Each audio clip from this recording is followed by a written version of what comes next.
ప్రతిసారి ఇప్పుడు మీరు హైదరాబాద్లో చూసినా కానీ వీళ్ళు వాళ్ళ హైడ్రా అని చెప్పి వాళ్ళు స్టార్ట్ చేసి డెమాలిషన్ డ్రైవ్ కొన్ని వందల చెరువులు ఉన్న ప్రాంతాన్ని, లోతట్టు ప్రాంతాలని, ఫుల్ ట్యాంక్ లెవెల్ ప్రాంతాలని ఒక 20 yearsగా 30 yearsగా ఏం లేదు, వరద లేదు, నీళ్లు లేవు అని చెప్పి ఇల్లు కట్టేయడం జరిగింది అక్కడ కూడా.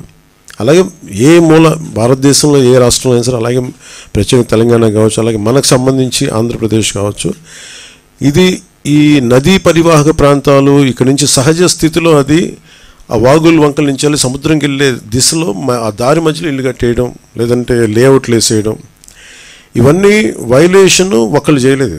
కొన్ని దశాబ్దాలుగా కొంచెం ఇంక్రిమెంటల్గా చేసుకుంటూ వచ్చి అది చేసుకుంటూ వచ్చారు.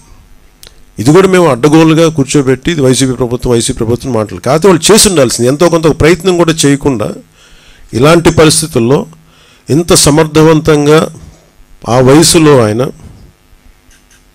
బుల్డోజర్లు ఎక్కి అసలు చేరలేని ప్రదేశాల్లో, వెళ్ళలేని ప్రదేశాల్లో కూడా ఆయన బుల్డోజర్ ఎక్కి, ఆయన పోక్లైనర్లు ఎక్కి, ట్రాక్టర్లు ఎక్కి గౌరవ ముఖ్యమంత్రి గారు అది అప్రిషియేట్ చేయాల్సింది పోయి నన్ను విమర్శించడం ఇది సరైన పద్ధతి కాదు, మార్చుకోవాలి వైసీపీ నాయకులు.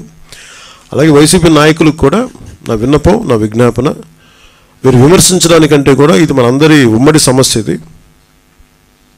మన రాష్ట్ర సమస్య ఇది. సో మీరు కూడా నడుము ఉంచి, మీరు కూడా బయటకు వచ్చి, మీరు కూడా సహాయక చర్యల్లో పాల్గొనాలని మనస్ఫూర్తిగా కోరుకుంటా ఉన్నాను.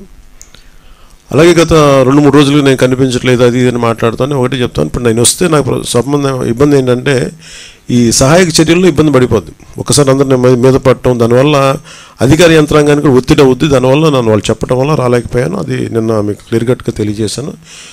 ఇంకా దీన్ని విమర్శించాలని ఎవరన్నా వైసీపీ నాయకులు అనుకుంటే భవిష్యత్తులో ఎప్పుడైనా సరే మీరు నాతో పాటు రావచ్చు, ఎక్కడికైనా సరే నాతో పాటు నా కాన్వాయ్లో తీసుకెళ్తాను మిమ్మల్ని, నాతో పాటు నడవండి. ఎలా ఉంటుందో మీకు అర్థం చేసుకున్నప్పుడు అప్పుడు మీరే సలహా ఇస్తారు. అందుకని దయచేసి దీన్ని ఒకసారి మీ దృష్టికి తీసుకొస్తాను. కానీ విమర్శించే వైసీపీ నాయకత్వానికి ఎవరికైనా సరే రాష్ట్ర ప్రభుత్వం చేస్తున్న ఈ చర్యల మీద ఎవరైనా విమర్శించదలుచుకుంటే వాళ్ళందరికీ కూడా ఫస్ట్ మీరు సహాయం చేసి మాట్లాడండి. మీరు సహాయం చేసి మీరు బయటికి వచ్చి మీరు మాట్లాడి ఇళ్లలో కూర్చొని కాన్ఫరెన్స్లు పెడితే సరిపోదు. మీరు లోపలికి వచ్చి దిగండి మనస్ఫూర్తిగా.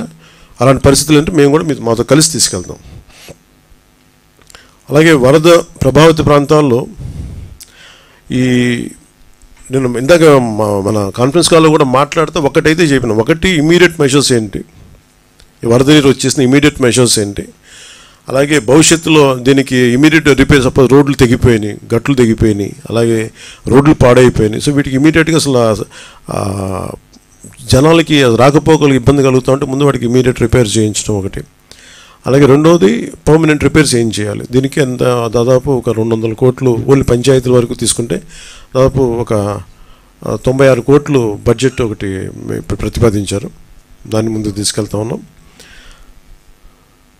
దాంతోపాటు మేము అడిగింది ఏంటంటే, ఒక మన ప్రిన్సిపల్ సెక్రటరీ గారు శశిభూషణ్ గారి దృష్టికి తీసుకెళ్ళింది ఏంటంటే, అసలు భవిష్యత్తులో ఇప్పుడు ఉదాహరణకి మీరు ఫారెస్ట్ డిపార్ట్మెంట్ మీరు చూస్తే, నేషనల్ మీరు government of India environment forest department వాళ్ళ ఎలా ఉంటుందంటే, ఇప్పుడు ఎక్కడైనా సరే భారతదేశంలో ఉన్న ఏ ఇంచు అడవిలో అయినా సరే ఇంచు కూడా it's completely remote sensing agency ద్వారా it's completely monitored and photographed.